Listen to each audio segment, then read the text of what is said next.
If it doesn't feel like love, the way you talk about men or the way you talk about relationships, if it feels really conditional, if it feels tight, if it feels stressful, if you feel like you're too far into your masculine, then maybe there needs to be a little bit of a shift, a little bit of a release, a bit of a flow, a bit of a, it's okay to be vulnerable.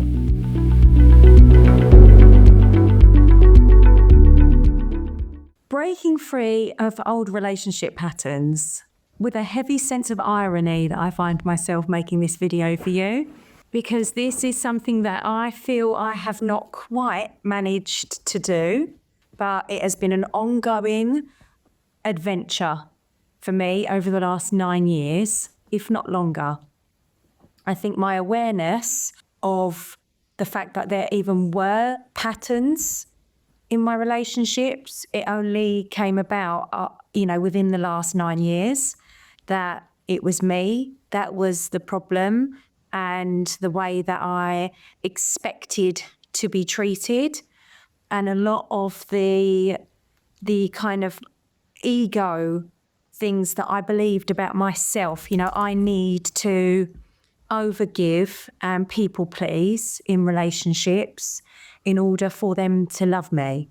I didn't feel worthy of love unless I worked really hard and I tried my best and I was a good girl and I made everybody happy. And that was in every relationship, including, romantic relationships.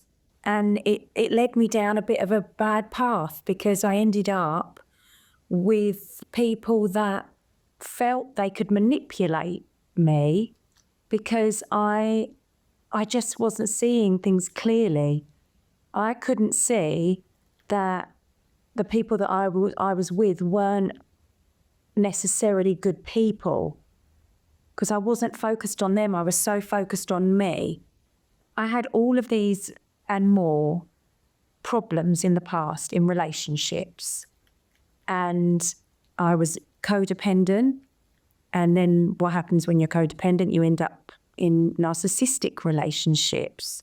And it's really, really hard to get out of those relationships as well because it's a wound match. So it's like a drug for both parties. You're both getting those deep emotional needs met somehow, but it's in this horrible manipulative way. The first steps that I took to healing codependency, so I left that relationship. It wasn't for me. I didn't even do it for me. I did it because I thought it was best all around.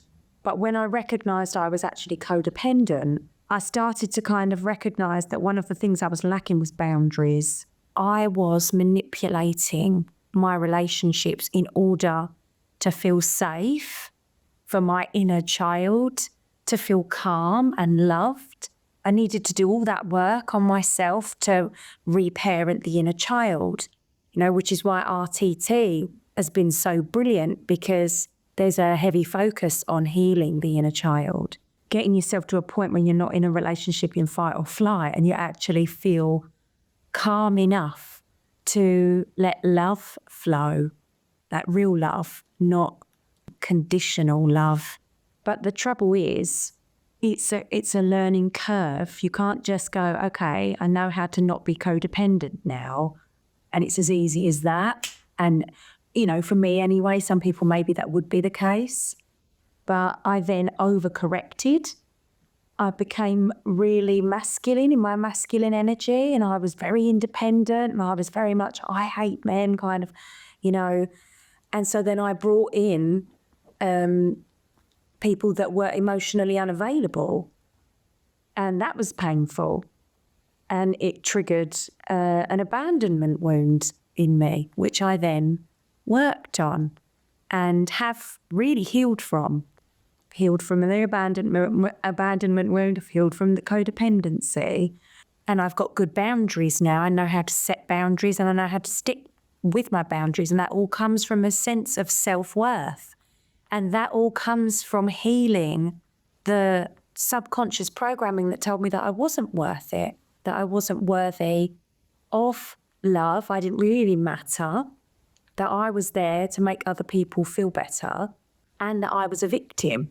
This storyline's gone on since I can remember, being an ill child and always, expecting to have an operation and recovering and, feeling like I was a victim and that I had to put a smile on my face and I had to hide my feelings and hide my pain so that my family would be more comfortable and they wouldn't be upset, and you learn it, and I've had to unlearn it. The whole subject of this video is healing from past relationships.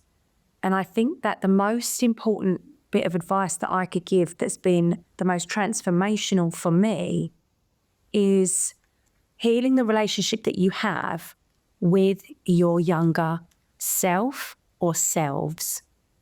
Going back and actually looking at what it is that you have lodged in your belief system that is creating the resistance to the relationships now, or the trauma or the fear or the pattern. It's about breaking patterns, breaking cycles. We all have them. We live our lives in patterns. We want to do things on autopilot. It makes things easier. So that's where the subconscious comes in and goes, oh, I know this. I've met someone that I like. This is what I do. And it's about being really conscious of, oh, no, we don't start clinging and texting all the time. Remember, because we're coming out of that pattern because we love ourselves, we know we're worthy, we trust the universe, we're going to just let that go. We're not going to do that old pattern. All right. And so there's a different dynamic, because otherwise you're just getting in to the same relationships with the same man with a different face and expecting something to be different. And it's not going to be different. It's going to be exactly the same. It's going to be more fresh hell unless you look at what you're bringing to the relationship, the energy that you're bringing and the vibration that you're on. I'll have conversations with women often and they'll say to me, I want a boyfriend, but I haven't got any time for this. I've got no time for that. I can't deal with that. If they do that, it's a no. And I'm like, okay. And I say, well, that seems very conditional. Well, yeah, because, I've been hurt in the past. So the conditions are triggered by fear.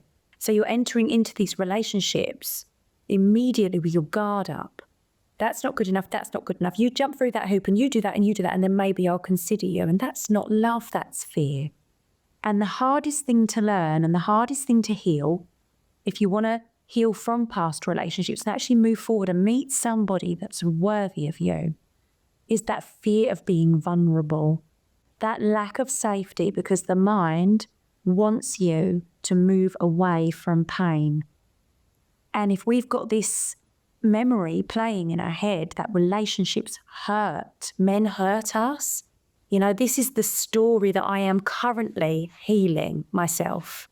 But yeah, you can't bring in love, real love, like the sort of love that makes you cry when you see it on Instagram or in real life. You can't bring that in when you have got your guard up so much and you're so afraid to be vulnerable because you feel so unsafe.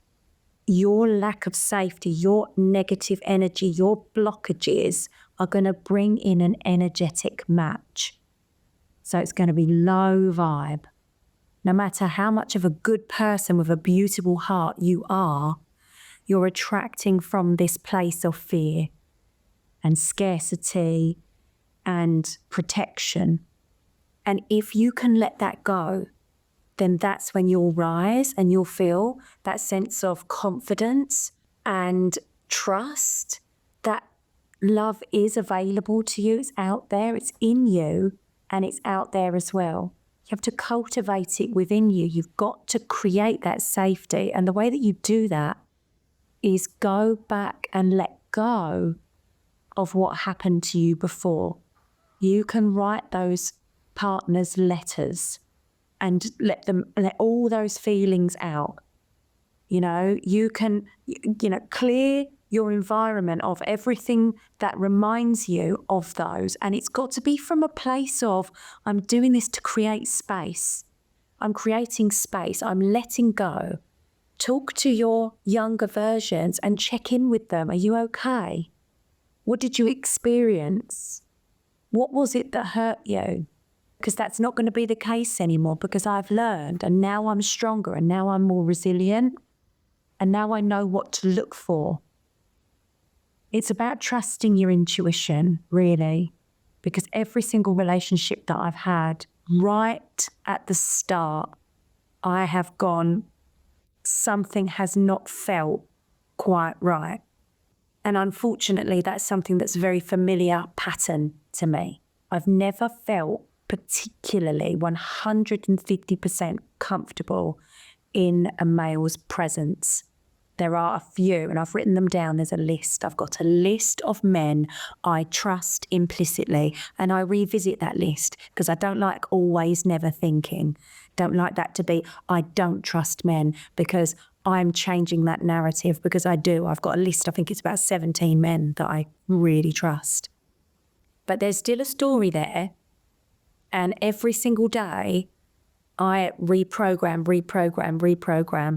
And I'll say to myself, I listen to a recording at the moment and it's got so many positive affirmations in it about relaxing, letting go, letting love in. And I feel really like my vibration is rising. I'm feeling safer. I'm feeling more confident, feeling more comfortable all the time. And I know that love is inevitable, which is exciting. You know, I'm excited to get married. I'm excited to meet somebody that just fills my heart with love. But I know I can't attract the love that I want if I'm really tight, really resistant, really hurt, really angry, really scared. So I'm releasing those things. I'm letting them go. If I feel anything come up, I check in. I check in on my inner children, you know. I do what I have to do. We're all on this journey together. So I hope this was helpful and you got some information in there that you can use. Like, if it doesn't feel like love, the way you talk about men or the way you talk about relationships, if it feels really conditional, if it feels tight, and if it feels stressful, if you feel like you're too far into your masculine, then maybe there needs to be a little bit of a shift, a little bit of a release, a bit of a flow, it's okay to be vulnerable. It's okay to let your guard down. It's okay to cry. It's okay to talk about, you know, past experiences. Let it go, let it out, and then move on, because your lovely, soft energy is what's going to bring in the same, you know, like for like.